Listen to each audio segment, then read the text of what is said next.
सगुदेव भगवान की जय।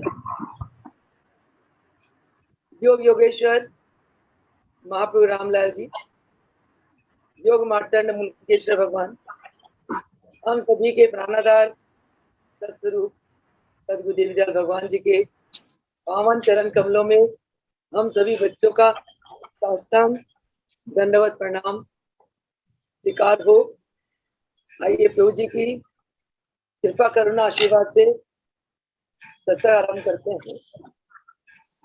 ये सत्संग की घड़ियां बहुत ही मनमोहक है, क्योंकि सत्संग जब शुरू होने लगता है ऐसा लगता है कि अब 1-1.5 घंटा भगवान की बातें चलेंगी और हम भगवान के जो प्रेम के सागर उसमें डूब जाएंगे। ये घड़ी में हमें दुनियादारी की कोई बात याद ही नहीं आती, बस भगवान के स्वरूप में, भगवान के प्रेम में हम डूबे रहते हैं, उनकी चर्चा करते हैं, बहुत आनंद आता है। तो आइए गुरुदेव की अलौकिक घटना है जो हमारे भक्तों ने अपने जीवन में अनुभूत करा। बहुत घटना है, एक भगत अगर गाने लगे तो उसकी पूरी ग्रंथ बन जाए। इतने भगत है, सभी भक्तों पर हमारे गुरुदेव ने इतनी कृपा करी। यही कारण है कि आज हम गुरुदेव की भक्ति में डूबे हुए हैं। उनके नाम की सत्संग जो उन्होंने 1 साल हो गया कोरोना काल में आरंभ कराया। पिछले मार्च में जब मैं ये श्री हरिद्वार में था, तब मुझे वहाँ एक रिक्वेस्ट किया गया था कि भाई अभी लॉकडाउन हो गया, सब भगत घरों में बड़े परेशान हो रहे हैं, आप सत्संग आरंभ करो।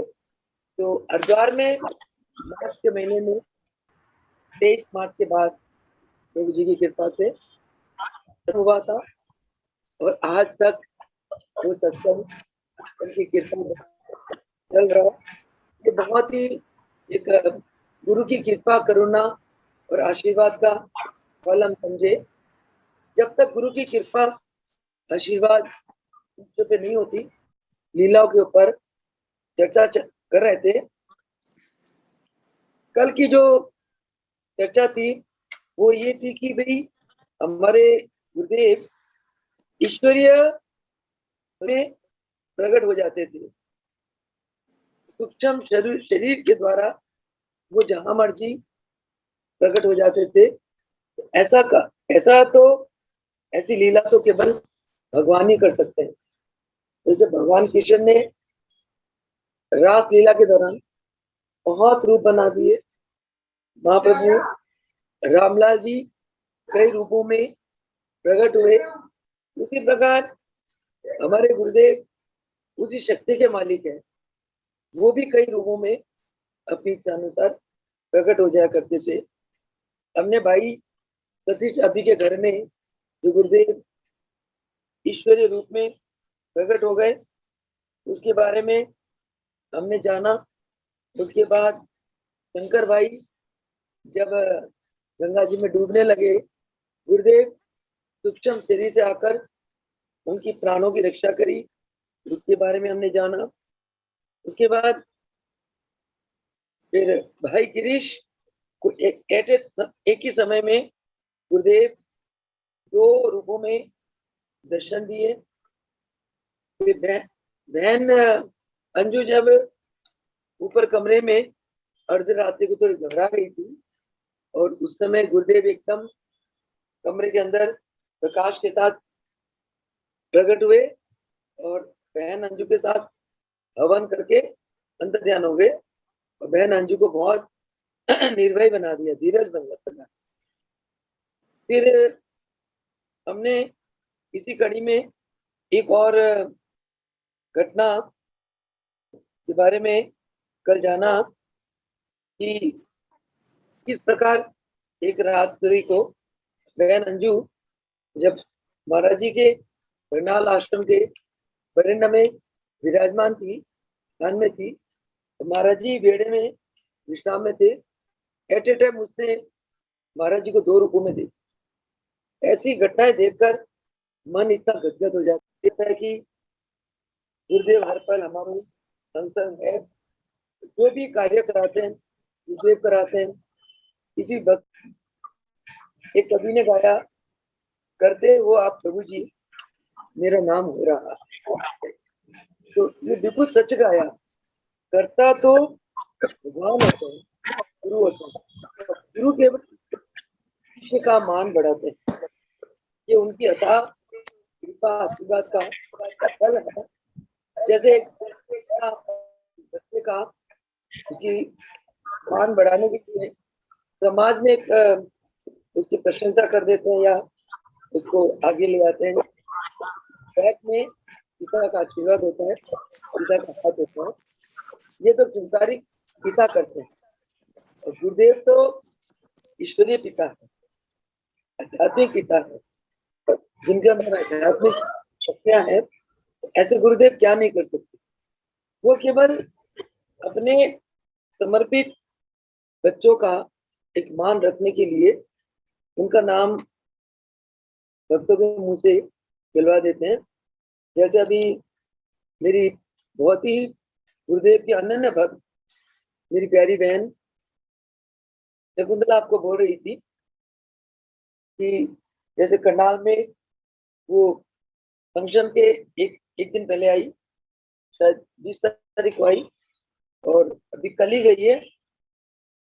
कल क्या तारीख बताइए करो, कल क्या तारीख थी? 11 तारीख थी, कल ही गई है। अचानक चल जाना हो गया। वो जो भाव रख रही थी, ये सब उसके पवित्र भाव है। ये सब गुरुदेव ही कराने वाले हैं, गुरुदेव ही कराते हैं। वही शक्ति देते हैं अपने बच्चों को कार्य करने के लिए। और उनकी दया का तो हम कोई पार नहीं पा सकते। कहते ना, गुरु की महिमा का तो कोई अंत ही नहीं है। हमारे गुरुदेव उस ईश्वरीय शक्ति के मालिक है जो गूंगों को बुलवा देते हैं, लंगड़े लूले चलने लगते हैं और अंधों को आंखें दे देते हैं। निर्धन इतना अमीर हो जाता है और निर्बल बलवान हो जाता है। और जिसको कोई ज्ञान ही नहीं है, अज्ञानी था, उसको प्रभु जी ज्ञानवान बना देते हैं। जिसको योग करना करवाना बिल्कुल नहीं आता, उसको प्रभु जी योगाचार्य बना देते हैं। तो गुरु की कृपा क्या कुछ नहीं कर सकती। मैं ये बताने जा रही थी कि शकुंतला जब यहाँ 20 तारीख को आई और कल 11 तारीख को गई, तो इन दिनों में जो उसने करनाल आश्रम में एक दिव्यता अनुभूत करा, ये सब उसकी अंदर की शुद्ध और पवित्र भावना का फल है। महाराज जी फरमाते थे कि जिसकी जैसी दृष्टि उसको संसार ऐसा ही नजर आता है। हमारे महाराज जी रहे, अब हम लोग फिर भी किसी को भला किसी को बुरा कह देते हैं। मुझे 28 साल निरंतर महाराज के चरणों में रहने का मौका मिला। महाराज जी ने कभी भी किसी को बुरा नहीं कहा, सबको हरे को अच्छा ही अच्छा कहते रहे। और कोई कितना दुखी रोगी आता था, मैं देखती थी, असाध्य रोगी आता था और महाराज जी उसे कहते थे चल तू ठीक है, तेरे को कुछ नहीं है, तू ठीक हो जाएगा। और ये कहते थे कि कोई भगत प्रार्थना करते थे, महाराज जी ये कष्ट है, ये कष्ट है, कोई नहीं, ऐसे ऐसे करो, प्रभु कृपा करेंगे। मैंने ये देखा। और किसी ने मतलब हमारे आश्रमों का किसी ने नुकसान भी किया, महाराज उसके ऊपर भी रहम बरसाते थे। हर एक के ऊपर बड़े एक दया दृष्टि प्रेम की भावना महाराज जी के अंदर मैंने देखी। तो महाराज जी ने फरमाया जिसकी जिसकी होए दृष्टि जैसी, प्रभु मूरत दिखे ताकत ऐसी। अब गुरु है, गुरु को कोई महापुरुष मानते हैं, गुरु को कोई एक नर रूप में गुरुदेव मानते हैं तो गुरु को कोई भगवान मानते हैं। गुरु को भगवान कौन मानेगा? जिसकी दृष्टि कीमिया होती है, जिसकी दृष्टि अति सूक्ष्म होती है। महाराज जी ने मुझे फरमाया था कि बेटा, योगियों को केवल योगी ही पहचान सकते हैं। मैं कहा महाराज जी वो कैसे? कहते जब तू ध्यान में बैठेगी, तेरी दृष्टि सूक्ष्म हो जाएगी, तेरी दृष्टि योग में हो जाएगी, तो तब तू हमें जानेगी, तब तू हमें पहचानेगी। और कहते हैं हम लोग साधारण लोग के आगे हम भी कुछ साधारण बनकर रहते हैं और साधारण लोग हमें नहीं पहचान पाते। और जिनके अंदर दरबार के प्रति या गुरु के प्रति श्रद्धा नहीं होती, कहते हम उनको अपना रूप दिखाते भी नहीं है। मैंने स्वयं फरमाया, कहते हम अपना रूप केवल हमारे जो आत्म समर्पित भगत है, जो केवल हमें ही जानते हैं, हमें प्रभु जी को सर्वस्व मानते हैं, और उनका असल में अंतकरण शुद्ध होता है, पवित्र होता है, निर्मल होता है, और हम उन्हें अपने अंदर का रूप दिखा देते हैं। अब शकुंतला की हमारे के चरणों में प्रेम श्रद्धा भक्ति कैसे बढ़ी कि जगाधरी में कैंप लगा था, तो मैं तब दिल्ली में माँ के चरण में आती जाती थी, और माँ ने मुझे फरमाया, जयंती हो जगाधरी चलेगी, हम वहाँ कैंप लगा रहे हैं। मैं कहा हाँ महाराज जी, आप जी ले चलो। चलूंगी। कहते वहां ना एक मोटे चश्मे वाली शकुंतला है। मैं कहा अच्छा। कहते हम वहां गए ना, उसका चश्मा गिर गया, टूट गया। हमारा संकल्प आया ये टूटा ही रहे। कहते उसका चश्मा ही उतर गया, उसकी आंख की रोशनी आ गई। वो कुंती कुंती है ना, वो हम वहां जाएंगे उसके पास, तो चलेगी? मैंने कहा हाँ महाराज जी चलूंगी। तो मुझे लगता है महाराज जी ने तभी इतने वो ब्रह्म स्वरूप है और उनके मुंह से मेरे लिए कुंती का नाम आया। तो यही कारण है कि महाराज जी अब जहाँ भी सेवा होती है, इसको अपने आप इतनी परिवार में व्यस्त जीवन में भी कैसे इसको निकाल के और ले आते हैं। मैं तो महाराज जी की बहुत कृपा और आशीर्वाद का फल मानती हूँ। तो ऐसे ही महाराज जी फरमाते हैं कि भगवान को कौन पा सकता है, कौन जान सकता है? कहता जिसका मन सरल हो, दूसरे के प्रति दयालु हो, और जिसका मन बिल्कुल शुद्ध साफ हो, और जिसको दूसरों की कोई बुराई नजर नहीं आए, और जो दूसरों के दुख को अपना दुख समझता है। कहते समझना कि वो हमें बहुत प्यारा है, तो उसके अंदर ईश्वर का वास है, उसकी आत्मा अति शुद्ध है, पवित्र है, और उसकी आत्मा में कोई विकार नहीं आ सकता। तो मैंने एक बार एग्जाम्पल दिया, कहते सोनिए जैसे काला कपड़ा है ना, काला कपड़ा, काले कपड़े में कितने दाग लगा दो, दाग दिखता नहीं है, और चिट्टे कपड़े दाग चमकता है। तो उसी प्रकार जिन भक्तों का मन बहुत स्पष्ट साफ सरल स्फटिक की तरह होता है ना, तो उनके अंदर से वो भक्ति की रंग चमकती है, दिखाई देती है। उनके अंदर कोई विकार आ ही नहीं सकता। तो विकार आ भी जाए तो हम तो उसको धो मांज के उसकी विकारों को साफ कर देते हैं। फिर जैसे धोबी साबुन लगा के मल मल के कपड़े साफ करते हैं ना, कहते ऐसे हम अपने भक्तों के विकारों को धो धा के साफ कर देते हैं। तो गुरु जैसे कुमार घड़े को घड़ते हैं, सुनारा वो क्या नाम है, हार बनाते हुए बार बार सोने को गालता है, पीटता है, उसी प्रकार गुरु शिष्य को घड़ते हैं। तो हमारे गुरुदेव इसलिए इतना महान है। आज हालांकि महाराज जी शरीर रूप में नहीं है, परंतु सूक्ष्म रूप में आज भी महाराज जी भक्तों को घड़ रहे हैं, भक्तों के विकारों को धो रहे हैं, भक्तों के अंदर प्रेम भर रहे हैं, भक्ति भर रहे हैं, और भक्तों के हृदय में अपनी प्रति श्रद्धा बढ़ा रहे हैं। वो कैसे कि किसी भगत को कुछ कष्ट है, तेरे मेरे अंदर आकर उस भगत के ऊपर कृपा बरसा देते हैं।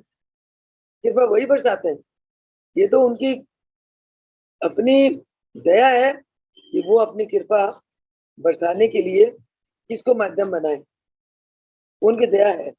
और जो माध्यम है वो अगर अहम करे कि भाई मेरे कारण ये दया हुई, ये उसकी अज्ञानता है, ये उसकी नादानगी है। तो गुरु फिर उसको माध्यम नहीं बनाते। तो गुरु यही कहते हैं कि तुम मुझे अपना अहम को दे दो और मेरे से सब कुछ ले लो। गुरु को, भगवान को महाराज जी फरमाया है कि बेटा जिन बच्चों के अंदर अहम नहीं ना है, कहते वो बच्चे हमें और प्रभु जी को बहुत प्यारे हैं। जिन बच्चों के अंदर अहम है, और कहते हम तो परीक्षाएं कर लेते रहते हैं, हम जानबूझ के किसी भगत की बड़ाई करके ना देखना चाहते हैं कि इसका अहम फूलता कि नहीं फूलता है। अगर वो ये कह दे प्रभु सब आप जी की कृपा है, आप जी ने कराया, आप जी की कृपा से हुआ, मतलब जब हमारे प्रति समर्पित हो जाता है तो हम उसके अंदर और शक्तियां भर देते हैं, उसके द्वारा और कार्य कराते हैं।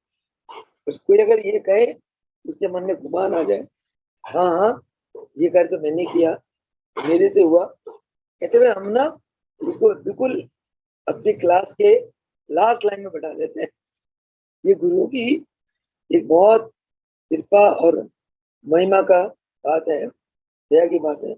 तो हम जीवन में कुछ भी करें, मतलब हम नहीं करते, गुरुदेव खुद करवाते हैं। तो उन कार्यों के पीछे हमें कभी अपने अंदर अहम नहीं लाना चाहिए। एक बहुत लैंडलॉर्ड व्यक्ति, उसको सफेदी की बीमारी हो गई, अमृतसर की बात है। और वो उसकी पत्नी रामलाल प्रभु जी के चरणों में लेके आए उसको। प्रभु जी ने अपनी शक्ति से उसे ठीक कर दिया। जब वो ठीक हो गया तो उसने सोचा कि भाई ये कोई साधारण गुरु होंगे, इन्होंने ठीक कर दिया, मैं इन्हें खूब पैसे पूसे चढ़ा दूं और ये तो मेरे पे प्रसन्न हो जाएंगे। क्योंकि प्रभु जी अपना ईश्वरीय स्वरूप है देखो नहीं दिखाते, ऊपर से साधारण बन के रहते।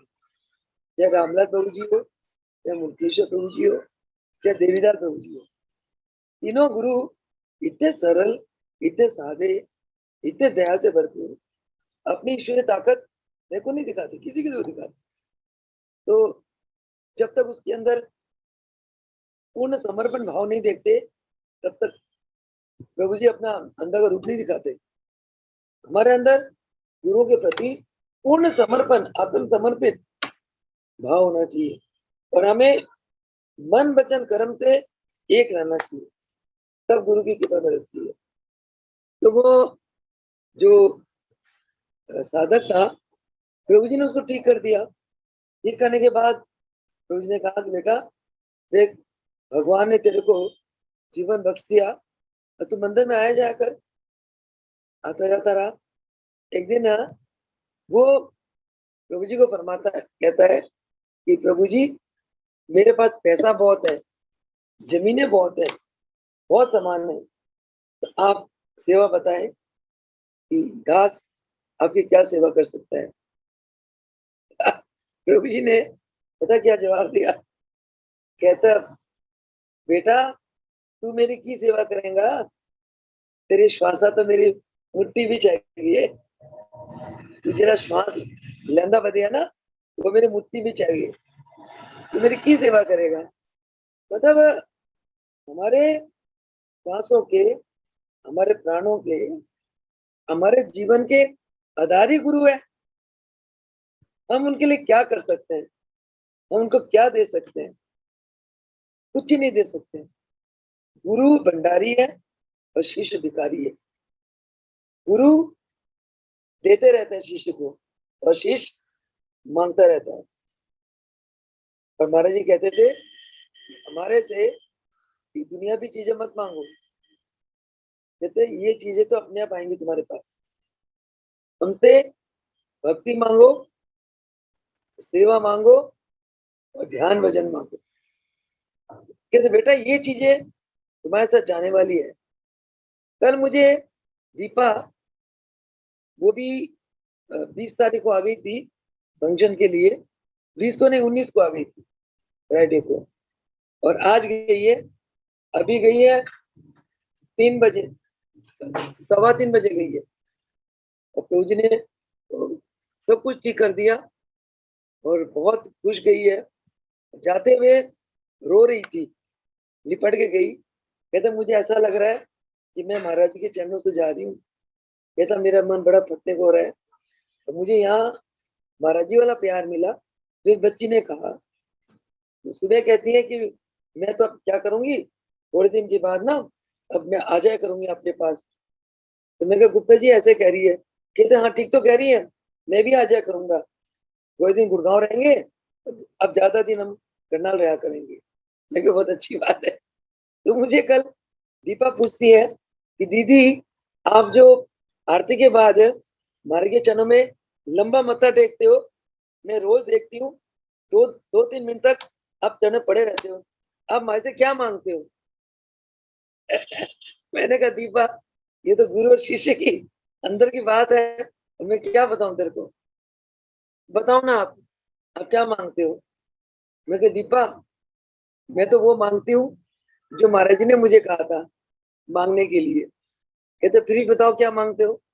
मैं क्या मैं मांगती हूँ भक्ति, मैं मांगती सेवा, मैं मांगती ध्यान, और मैं मांगती हूँ प्रभु आपकी जितनी आत्माएं दुख में है, कष्ट में है, उन सबके दुख कष्ट मुक्त करो, उन सबके दुख दर्द दूर करो।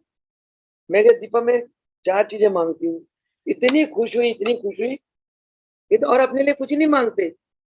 मैं कहा मुझे अपने लिए चाहिए ही नहीं, मुझे तो दूसरों को सुख दे के, दूसरों की खुशी में मुझे बहुत अच्छा लगता है। और जाने अनजाने अगर मेरे मुंह से किसी के लिए कोई डांट पाट निकल भी जाए, मैं बाद में बहुत पछताती हूँ भाई मैंने इसको क्यों डांटा। फिर मैं अगले पल इसको प्यार करने लग जाती हूँ, इसे प्यार से बोलती हूँ, मीठी बोलती हूँ अपना बोला। तो दीपक खूब जोर से हंसी, कहते हाँ दमयंती बहन जी मैं भी यही मांगती हूँ कि अपने चरणों की अटूट भक्ति देना, चरणों की सेवा देना, बस मैं यही मांगती हूँ। कहते पर मैं ये नहीं मांगती, मेरे मन में ये कभी नहीं आया कि आप जी की जो आत्माएं कष्ट में है आप उनको कष्ट से मुक्ति करो। कहते ये नहीं मांगती।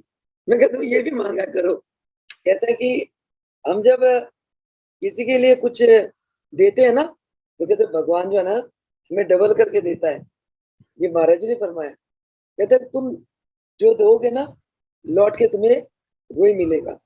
प्यार दोगे तो डबल प्यार मिलेगा, तुम किसी को इज्जत दोगे, मान सम्मान दोगे, तुम्हें डबल मान सम्मान मिलेगा। किसी की सेवा करोगे तो भगवान तुम्हारे लिए कोई ना कोई सेवक खड़ा रखेगा। मैं यही देखती हूँ, जब महाराज के चरणों में हम लोग सेवा करते थे तो मेरे साथ कम से कम 14-15 बच्चियां होती थी। और महाराज जी ने मुझे आवाज लगाना और कोई सेवा के लिए कहना, और मैं बच्चियों को आगे सेवा बांट देती थी, खुद भी करती थी। और कोई काम में जैसे कमी आ जाती थी तो महाराज जी मुझे गुस्सा होते थे कि दंती को बुलाओ, डांट फटकार पड़ती है, मैं एकदम अटेंशन रहती थी। तो और जब सेवा बढ़िया हो जाती तो भाई बहुत आशीर्वाद भी देते थे। शायद उसी का ही फल है कि आज महाराज जी को मेरी जोड़े कितने साल हो गए, 21 और 2, 23 साल हो गए, 24वां साल चल रहा है। अभी तक मुझे जीवन में अकेला होते हुए भी अकेलापन कभी भी महसूस नहीं हुआ। कोई ना कोई भगत, कोई ना कोई सेवक हमेशा इस जीवन में महाराज जी ने दिए रखा है। तो ऐसे महान ईश्वरीय ताकत के मालिक गुरुओं की महिमा का कहाँ तक वर्णन करे, कोई अंत ही नहीं है। लगता है कि सुबह से शाम तक इनके गुणों को गाते रहो और बस आनंद ही आनंद लेते रहो। तो सुबह मैं जब उठी ना 4:45 करीब उठी मैं ध्यान से। उठने के थोड़ी देर पहले मैं तो ध्यान में बैठी रही, प्रभु जी उठा देते अपनी कृपा से 2-2:15 बजे, अपना फ्रेश होके बैठी और 5 बजे करीब मैं स्नान के लिए जाती हूँ। स्नान में जाने के 15-20 मिनट पहले मुझे महाराज जी बहुत सुंदर रूपों में दर्शन दिए। आज की बात है। और महाराज जी आरती कर रहे हैं और बहुत सुंदर दरबार। ये बच्ची भी आरती कर रही है, भगत बहुत खड़े होकर, बहुत सारे भगत आरती कर रहे हैं। पर आरती के पीछे महाराज जी ने ना मेरी बाजू पकड़ के आरती के मंदिर से बाहर ले आए। बाहर ले आके मुझे बहुत प्यार करा। मैं सोचे जाऊं, मैंने कहा आरती में तो महाराज जी कहते थे कि आरती को बहुत ध्यान से करना है, श्रद्धा से करना है। और आरती हो रही है प्रभु जी की और महाराज जी मेरे बाजू पकड़ के बाहर ले आए। बाहर आके खूब प्यार दिया, प्यार तक अंतर ध्यान हो गए। फिर मुझे नजारा नहीं नजर आया। मैंने दीपा को बताई, मैं कहा दीपा आज तो बड़ा मजा आया। कहते क्या? मैं कहा आज ना मुझे मार्ग के दर्शन हो गए, बहुत आनंद आया। और वो आनंद जो है ना अभी तक मैं महसूस कर रही हूँ। दीपा हंसी कहती है कि बहन जी जब से मैं आई हूँ ना, आपने मुझे इतना प्यार करा ना, इतना प्यार दिया, तभी महाराज ने आज आपको प्यार दिया। मैंने कहा वाह, ये तो बढ़िया बात है कि तुम किसी को दोगे तो भगवान तुम्हें देगा, है ना। चलो आइए, अब हम लोग जो चर्चा चला रहे थे कि महाराज जी के सूक्ष्म शरीर में प्रकट होना, उसके ऊपर एक और बहुत प्यारी घटना है। ये है प्रतिभा, जो पटियाले में बेदी जी की लड़की है, उसकी और हमारी अंजू की। क्या हुआ, सन 1995 में मनीमाजरा आश्रम में महाराज जी अंजू को ले गए। प्रतिभा वहां सेवा में थी, शशि के साथ सेवा करती थी वहां। एक दिन क्या हुआ, महाराज जी एक रात्रि को, महाराज जी जो महाराज के रूम के बाहर जो आंगन है, वो आंगन में महाराज जी ध्यान विश्राम में चले गए और प्रतिभा को यह आज्ञा दे गए कि प्रतिभा तुम कमरे में बैठकर ध्यान में बैठो। और अंजू को आज्ञा दे दी कि अंजू तुम बाहर बरंडे में ध्यान में बैठो। तो प्रतिभा और अंजू दोनों ध्यान में बैठ गई और महाराज जी विश्राम में चले गए। तो सुबह 4 बजे करीब अंजू जैसे ध्यान और विश्राम से उठी, उठकर स्नान आदि से निपट गए। वो उसको रास्ते में प्रतिभा मिल गई। तो प्रतिभा अंजू को कहने लगी कि अंजू दीदी आज तो कमाल ही हो गया। अंजू कहने क्या? कहते रात को तो महाराज जी आंगन में विश्राम में थे, ध्यान में थे, और मैं तो कमरे में ध्यान में बैठी थी। तो मैंने देखा कि महाराज जी अर्धरात्रि को कमरे में आकर और ध्यान में बैठे हुए। अंजू कह रही है अरे नहीं भाई, मैं बाहर ध्यान में बैठी थी, मुझे महाराज जी बाहर दिखाई दिए कि भाई महाराज जी ध्यान में बैठे हैं। तो दोनों की ना आपस में बहस छिड़ गई। वो कहते महाराज जी बाहर थे, वो कहते अंदर थी। ये बात है, दोनों की बात पहुंच गई महाराज जी के चरणों में। तो प्रतिभा ने पूछे महाराज जी आप जी ध्यान में कमरे में थे ना? अंजू कहते नहीं महाराज जी, आप जी तो बाहर थे, आंगन में थे। और महाराज जी मन मन मुस्कुरा रहे हैं। मुस्कुरा के माने कोई जवाब नहीं दिए। तो बातों बातों में, प्रवचन में महाराज जी ने एक बात कही उनको कि बेटा ये जो सारी सृष्टि की जो रचनहार है ना, ये योग योगेश्वर महाप्रभु रामलाल जी को जब से उन्होंने अपना लिया, ये सारा जो हम लीलाएं देख रहे हैं, अलौकिक घटनाएं देख रहे हैं, ये सब महाप्रभु रामलाल जी की द्वारा रचित घटनाएं देख रहे हैं। कहते कि प्रभु जी की शक्ति मुल्केश्वर भगवान में रही, अभी भी है। बेटा वही शक्ति हमारे अंदर कार्य कर रही है। तो ये सब प्रभु जी की कृपा करुणा आशीर्वाद का फल है कि किस समय किस बच्चे को किस रूपों में वो दर्शन दे दे। महाराज जी की ऐसी इशारा सुनकर अंजू और प्रतिभा दोनों को समझ पड़ गई कि रात तो महाराज जी दो रूपों में थे ध्यान में, एक आंगन में रूप था, एक कमरे में रूप था। ऐसे ईश्वरीय शक्ति के मालिक है हमारे गुरुदेव। एक और घटना लास्ट, इसके बाद अपने वाणी को विराम दूंगी। इस सन 1986 में महाराज जी का कलकत्ता जाना हुआ। कलकत्ता में योग शिविर लगा और मेरे भाई, बड़े भाई कलकत्ता हिंदू मोटर में जो एम्बेसडर गाड़ियां बनती है इंजीनियर थे। तो महाराज जी ने मुझे आज्ञा दी, अपने भाई को बोलो कलकत्ता में कैंप लगाए, कैंप की तैयारी करें। मैंने कहा और व्यवस्था बन गई सब। महाराज जी, शारदा बहन जी, रावत भाटा वाला, अशोक कोटा वाला और भी कई सारे भक्तों को लेकर हम लोग कलकत्ता कैंप में गए। एक दिन रात को क्या हुआ, अशोक, वहाँ एक बहुत बड़ा हॉल है, हॉल में दरबार बना हुआ था, वहीं साधना सिखाते थे और अशोक उस हॉल में विश्राम करता था। एक दिन रात को 3:30 बजे ये घटना अशोक ने मुझे बताई महाराज की ब्रह्मलीन के बाद। 3:30 बजे अशोक को ऐसी आवाज सुनाई दी जैसे कोई चल रहा है। उठकर बैठ गया, बैठकर उसने देखा गुरुदेव उसके सिराने खड़े हैं। उसने प्रणाम करा। वे महाराज जी उसका हाथ पकड़कर धर्मशाला के बाहर खुले आंगन में ले गए। जब ले गए अशोक बड़ा मस्ती में, अरे आज तो ब्रह्म मुहूर्त में गुरुदेव के साक्षात दर्शन हो गए। गुरुदेव हाथ पकड़ के बाहर ले गए आंगन में।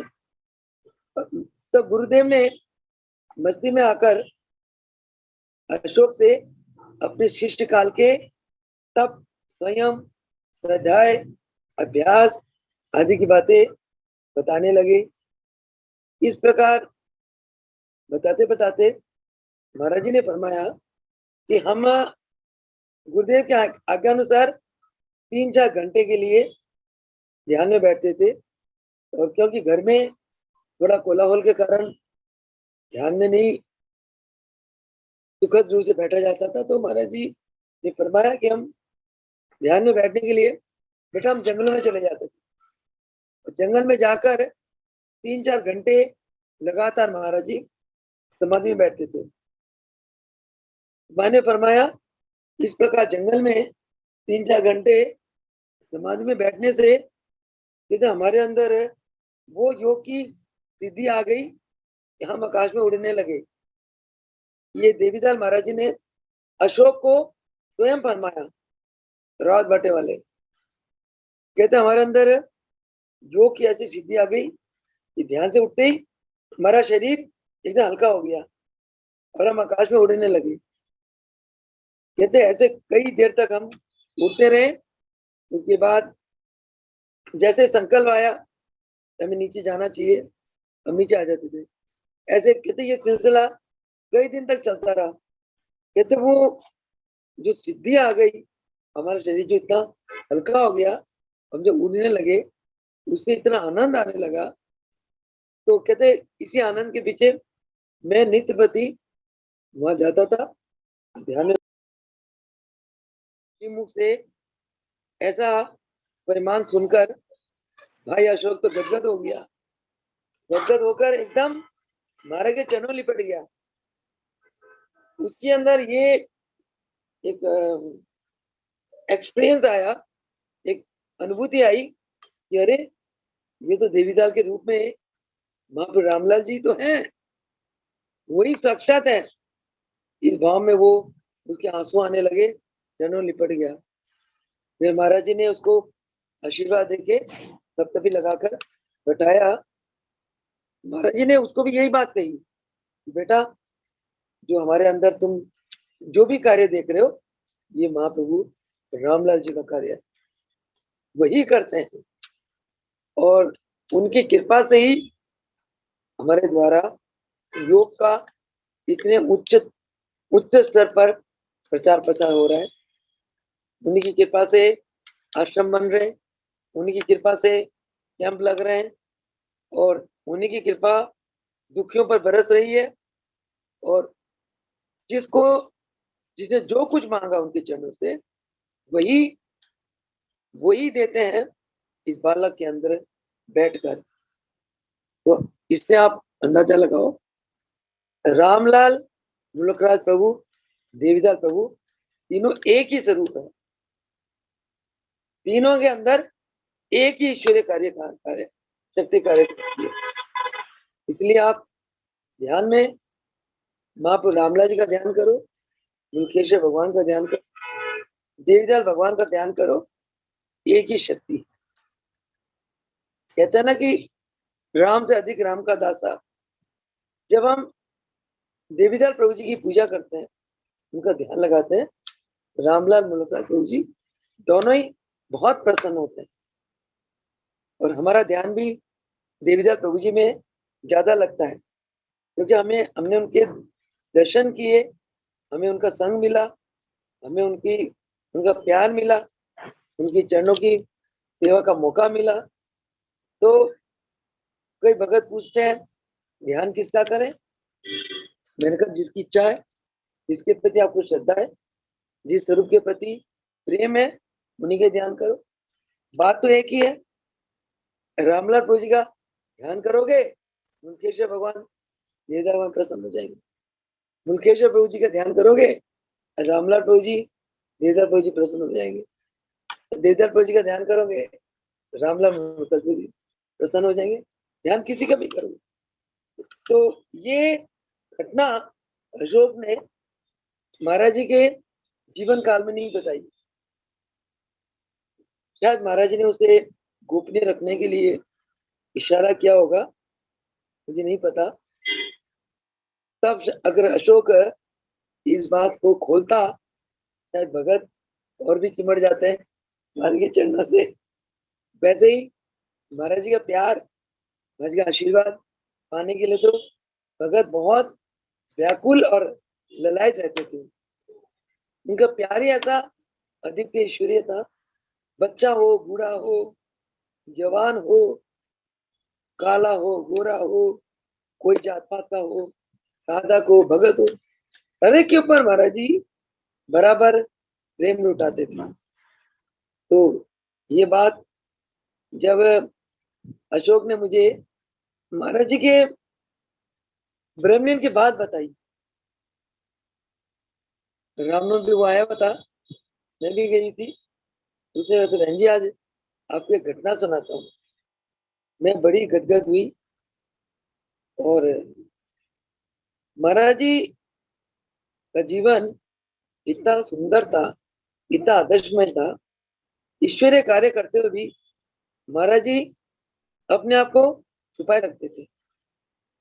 कई बार महाराज जी अपने प्रवचन में फरमाते थे कि बेटा, हम लोग तो भगवान के भेजे दूत होते हैं। भगवान ने अपने कार्य कराने के लिए हमें दिव्य लोक से भेजा है। जिस प्रकार दादा गुरुदेव, रामलाल जी, मुलकेश्वर भगवान अपने आप को छुपे छुपाए रखते हुए सभी ईश्वरीय कार्य करते रहे, बेटा उसी प्रकार ही हमारा जीवन ऐसे ही रहा। ऐसी बात सुनकर मैं बहुत ही उनके चरणों में गदगद हो गई। धन है मेरे गुरुदेव जो इतने महान ईश्वरीय शक्ति के मालिक होते हुए भी हम जैसे नादान बच्चों को अपने चरण शरण रखकर सेवाएं बांटते रहते हैं। गुरुदेव जी का एक बार विराट स्वरूप है, इस बच्ची को भी स्वरूप के दर्शन करने का सौभाग्य इस बच्ची को मिला। सन 1996 की बात है। महाराज जी योग मंदिर करनाल में विराजमान थे भवन के अंदर और भगत सत्संग का आनंद ले रहे थे। इतने में गुरुदेव ने फरमाया हमें कोई योग दिव्य दृष्टि वाला ही पहचान सकता है। साधारण मनुष्य के लिए तो हम एक नर रूप में संत मात्र हैं। हम ब्रह्मलोक से आए हैं, हमारा निवास स्थान ब्रह्मलोक है और हम ब्रह्म हैं। जैसे ही महाराज जी ने ये शब्द कहा कि हम ब्रह्मलोक से आए, हम ब्रह्म है, उसी समय मैंने जैसे महाराज जी को यूं देखा तो महाराज जी का बहुत ही विराट ये जो मैं स्वरूप सेकंड्स के लिए मुझे दर्शन हुए स्वरूप के, और मैं वहीं एकदम गदगद हो गई। मेरे आंखों के आगे एकदम आंखें चुंधिया गई, तो ये क्या। और जैसे ऐसे हुआ मैं थोड़ी घबरा सी गई, देखा अभी तो महाराज जी बैठे थे, ये क्या हुआ। और जैसे मैं घबरा गई, कुछ सेकंड के बाद वो नजारा लोप हो गया और गुरुदेव पहले की तरह मुझे दृष्टि दर्शन देने लगे और साधारण जैसे गुरु रूप में भक्तों को वो प्रवचन कर रहे थे, ऐसे प्रवचन करते मुझे दिखाई दिए। ऐसे अलौकिक नजारा देखकर मैं गुरुदेव के प्रेम के प्रति, गुरुदेव के प्रति और भी ज्यादा प्रेम विभोर हो गई, गदगद होने लगी। और ये मैं जब महाराज जी प्रवचन करके कमरे में आ गए, मैंने भक्तों को सुनाया कि मुझे अभी भी महाराज जी का ऐसा दिव्य विराट स्वरूप के दर्शन हुए। भगत भी बड़े विस्मित हुए और वो भी इतने महान गुरु के शिष्य होने के नाते अपने आप को धन धन मानने लगे। इतना ही कहते हुए वाणी को विराम दूंगी, समय का मर्यादा है। वो सदगुरुदेव भगवान की जय। ऐसे गुरु के प्रति हमें हमेशा श्रद्धा युक्त रहना चाहिए, ऐसे गुरु के चरणों की प्रेम भक्ति में डूबे रहना चाहिए, ऐसे गुरुदेव की आज्ञा का पालन हमेशा करना चाहिए। क्या कि हम खुद भी योग करें, दूसरों को योग कराएं, खुद भी ध्यान में बैठे, औरों को भी ध्यान की युक्ति सिखाएं, औरों को प्रेरणा दें। आज कोविड के इतनी भयंकर काल में जो साधक योग कर रहे हैं, ध्यान कर रहे हैं, वो सब बचे हुए, क्योंकि योग और ध्यान से, योग आसन क्रिया प्राणायाम और ध्यान से हमारी इम्यूनिटी पावर बढ़ जाती है, आत्मबल बढ़ता है। जिसकी इम्यूनिटी पावर बढ़ी हुई है, आत्मबल बढ़ा हुआ है, उसको ऐसे महामारी उसके नजदीक भी नहीं आ सकती। तो इसीलिए गुरुदेव की आज्ञा का पालन करते हुए हमें नित्य प्रति आसन करना चाहिए, क्रिया करनी चाहिए, प्राणायाम करना चाहिए। सुबह शाम कम से कम एक एक घंटा हमें ध्यान में जरूर बैठना चाहिए। ध्यान में बैठने से प्रभु की कृपा बहुत बरसती है, इतनी बरसती है, मेरे पास शब्द ही मैं को बताऊं। ध्यान का इतना फल है, आत्मा का तो कल्याण होता ही होता है। हमारे जन्मों के संस्कार करते हैं, परंतु इस जन्म में भी बहुत अच्छा फल मिलता है। हमारा जीवन सुखमय, आनंदमय और परहित में जीवन रहता है। हम हमेशा आनंद में रहते हैं, स्वयं आनंद में रहते हुए हम दूसरों को भी आनंद बांटते। बोल सदगुरुदेव भगवान की।